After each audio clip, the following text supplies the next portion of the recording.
tudo bem com você? Tudo positivo por aí? Meu nome é Mariana e eu faço parte da equipe do projeto Education. Olá, muito prazer, meu nome é Arthur, espero que vocês estejam todos bem. Sejam bem-vindos ao nosso quadro Que Conhecimento, onde nós vamos investigar como as substâncias e objetos do nosso dia a dia funcionam do ponto de vista da nossa amada química. No vídeo de hoje, nós iremos começar com um questionamento. Vocês já pararam para pensar como as escolas funcionam microscopicamente? Isto é, quimicamente dizendo? Então cola com a gente para a gente conhecer mais sobre o assunto. Vamos começar com a história da cola? Você sabia que há mais de 200 mil anos atrás, os nossos ancestrais já haviam descoberto os primeiros indícios de substâncias adesivas? Ou seja, substâncias que grudam uma superfície na outra? O primeiro material usado na época era o alcatrão, ou goma arábica, uma resina de madeira de acácia queimada, frequentemente usada para colar pontas de flechas e machados. Outras boas opções eram a cera de abelha e proteínas do leite, para colar papiro e couro. Durante milênios, as nossas únicas opções eram adesivos extraídos do látex e de proteínas animais. Em torno de 4000 a.C., vários povos já conheciam diversos tipos de cola diferentes. Foram encontrados indícios de adesivos derivados de seiva de planta e piche em várias estátuas e utensílios pré-históricos. Mas afinal, o que é uma cola e como ela funciona? Para começar, vamos explicar esse fenômeno de dois pontos de vista mega importantes, o da química e o da física. Pode ser? Fisicamente dizendo, para que possamos colar alguma coisa, são necessárias duas forças, a adesão e a coesão. Coesão é a capacidade de fixação interna do adesivo, ou seja, a capacidade de suas moléculas de interagirem umas com as outras. Esse processo se dá através das interações intermoleculares, que são uma espécie de ligação entre moléculas. Essas interações podem acontecer de diversas formas, mas o importante agora é só a gente saber que existem moléculas e elas interagem entre si. Na maioria das vezes, a coesão é que vai determinar se um adesivo é forte ou não. Afinal, não adianta nada a cola interagir bem com o material se ela não interage bem entre si. A estrutura toda iria se romper. Uma delas, inclusive, são as próprias interações intermoleculares, na qual as moléculas da cola irão interagir com as moléculas do objeto a ser colado. Da mesma forma que coesão é a força de fixação interna do adesivo, a adesão é a força de fixação entre o adesivo e a superfície a ser colada. Essa é uma área de grande interesse para a ciência. Existem muitos estudos que tentam entender por que uma superfície adere na outra. É por isso que existem várias explicações sobre isso. A gente não vai dar muitos detalhes sobre as teorias da adesão aqui, mas o que você precisa saber é que não há uma explicação única para o processo. Vai variar de um sistema para o outro. Se você quer saber direitinho mais sobre essas teorias, dá uma olhada no material que a gente preparou aqui na descrição do vídeo. Bom, mas agora chega de física. Vamos falar da nossa querida química. Tá na hora de conhecermos a estrela desse nosso vídeo, os polímeros. Aquele tapoer que você levava para a escola e que se você perdesse sua mãe te matava. Bem, o plástico que ele é feito é formado de polímeros.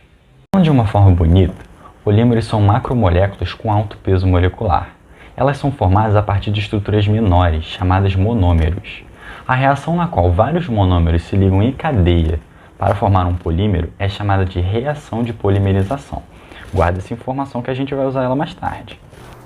Agora que você sabe todos os conceitos necessários para entender o processo de colagem, nós vamos falar sobre cada tipo de cola e os seus mecanismos, beleza?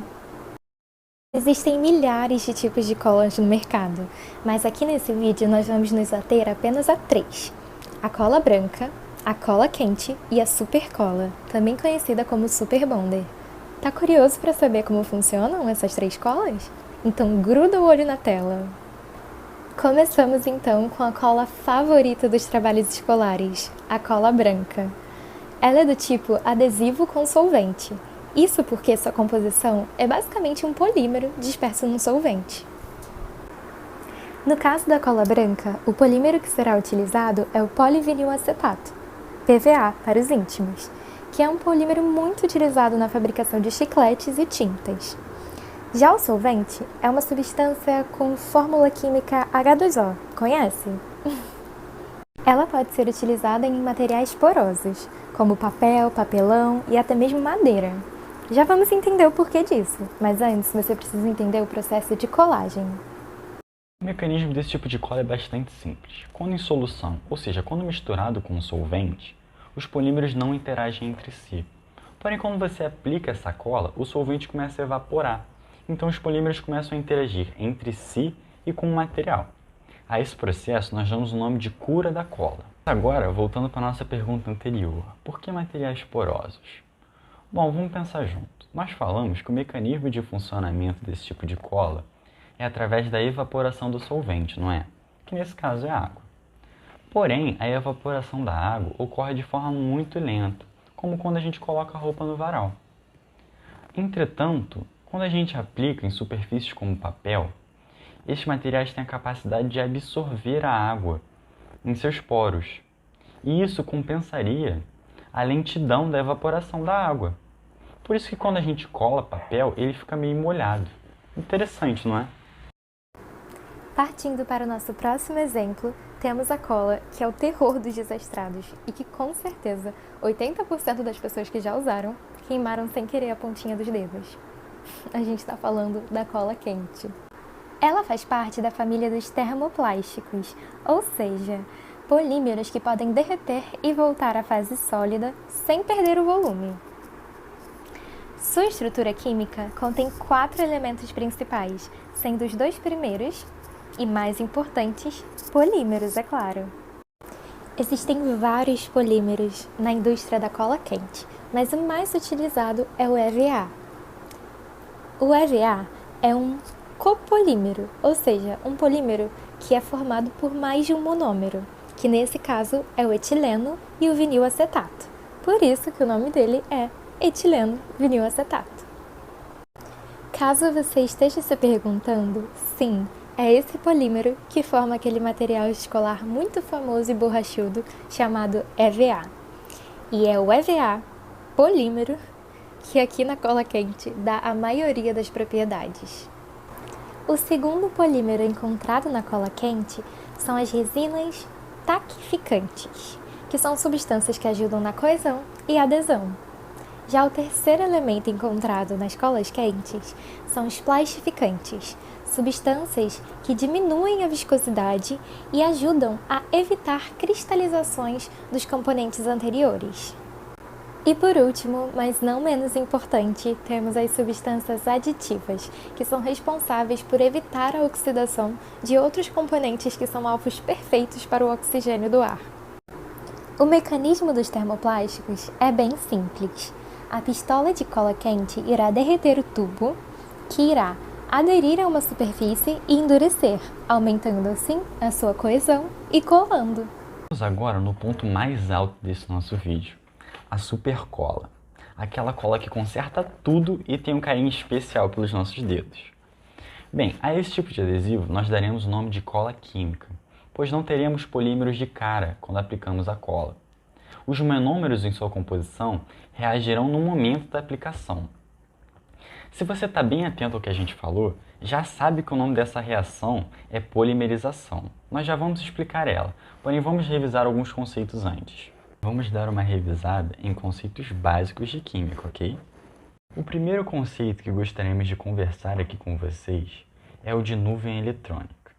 Bom, quando nós vamos representar um composto químico, geralmente nós botamos letras para representar os átomos e traços para representar as ligações.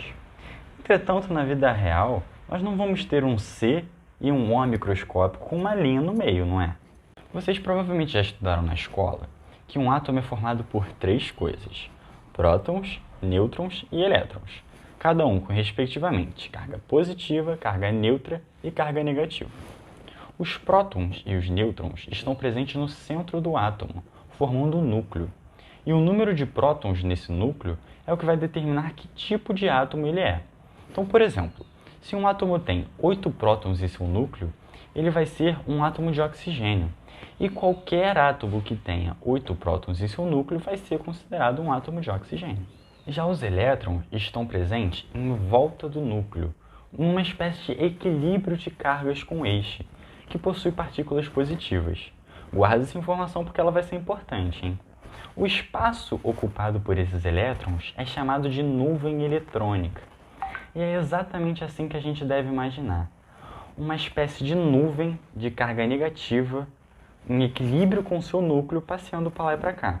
Como essa imagem aí que a gente botou no slide. Quando ocorre então a ligação entre dois átomos, as nuvens eletrônicas dos dois se sobrepõem, compartilhando seus elétrons, como nós vamos mostrar nesse próximo slide. Partindo então para um outro conceito muito famoso e muito importante da química, a eletronegatividade. Dá uma olhada nessa reação aqui. Teoricamente, nós teríamos que ter uma distribuição igual da densidade na nuvem eletrônica, mas como nesse exemplo existe uma diferença de eletronegatividade muito grande, ou seja, o oxigênio ele é mais eletronegativo que o carbono, ele atrai para si muito mais a nuvem eletrônica da ligação. A principal consequência dessa diferença de eletronegatividade vai ser o equilíbrio da carga dos átomos, né? O carbono ele vai assumir uma carga parcial positiva, porque a nuvem eletrônica, né, a densidade eletrônica negativa, vai estar mais afastada dele. Que, né, em contrapartida, o oxigênio vai estar recebendo uma carga parcial negativa, porque toda a densidade eletrônica, toda a nuvem eletrônica vai estar mais próxima dele. Então vamos para a nossa reação. O composto que irá realizar a polimerização é o famoso cianoacrilato de etila. Se olharmos bem a estrutura desse poderoso composto, veremos que temos dois átomos mais eletronegativos que o carbono, o nitrogênio e o oxigênio. Esses dois átomos puxarão para si toda a densidade eletrônica da ligação com o carbono e da ligação dupla constituinte. Isso resulta numa carga parcial positiva para o carbono da extremidade e carga parcial negativa para o carbono do meio.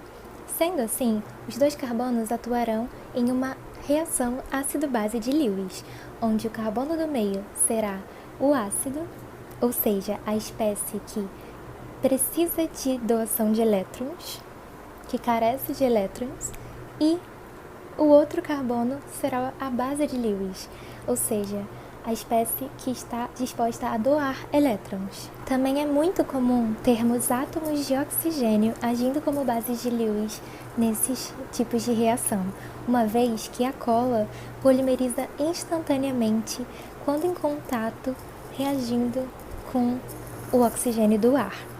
Mas também outros compostos da substância que está sendo colada podem agir como base de Lewis. Mas voltando para a nossa reação, essa é a nossa nova molécula. Você provavelmente alguma vez já ouviu que o carbono é um elemento que faz 4 ligações. Porém, se observarmos bem para esse composto aí, vamos observar que o carbono só está fazendo 3. Dessa forma, ele possui um par de elétrons livres, o que dá a ele uma carga negativa. A essa estrutura nós damos o nome de carbânion, pois é um carbono na forma de um ânion.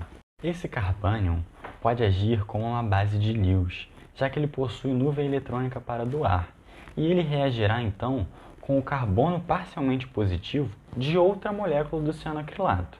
Esta, por sua vez, irá formar um carbânion, que irá reagir com o carbono parcialmente positivo de outra molécula de cianoacrilato, e assim sucessivamente até formar o polímero.